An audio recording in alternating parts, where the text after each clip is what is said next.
L'œuvre que nous voyons derrière moi, c'est un triptyque du début du XVIe siècle qui a été peint vers 1530. Et si je l'ai choisi, c'est parce que c'est probablement une des redécouvertes les plus importantes de ces travaux de rénovation. C'est-à-dire que l'œuvre était présentée au musée avant la fermeture, mais elle a été restaurée.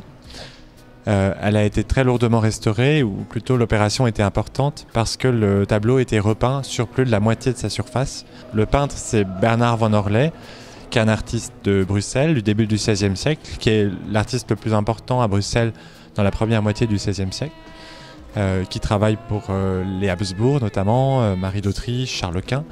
Et le tableau est réalisé pour Nicolas de Granvelle, donc un Bisontin, et sa femme, qui sont... Nicolas de Granvelle est un des ministres de Charles Quint. Donc on est vraiment dans l'entourage des Habsbourg.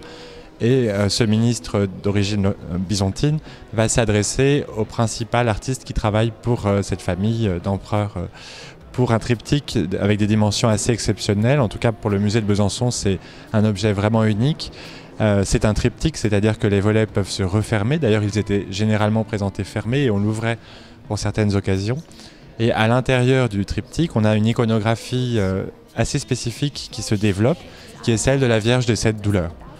Donc la Vierge des Sept Douleurs, c'est un sujet qui va apparaître en Europe à la fin du XVe siècle, également dans l'entourage des Habsbourg, et qui va être représenté à plusieurs reprises par Van Orley. Donc les Granvelle, qui font partie de cet entourage des Habsbourg, encore une fois, vont décider d'adopter cette iconographie avec un ensemble assez important, puisque généralement on a beaucoup d'œuvres de petits formats, des gravures, des petits tableaux. Là, on a vraiment un sujet qui est complètement développé par l'artiste, avec deux prophètes sur les volets, que vous voyez, donc, qui sont Jérémie et Siméon, qui sont deux prophètes dont les prophéties annoncent à la Vierge les douleurs qu'elle va devoir affronter.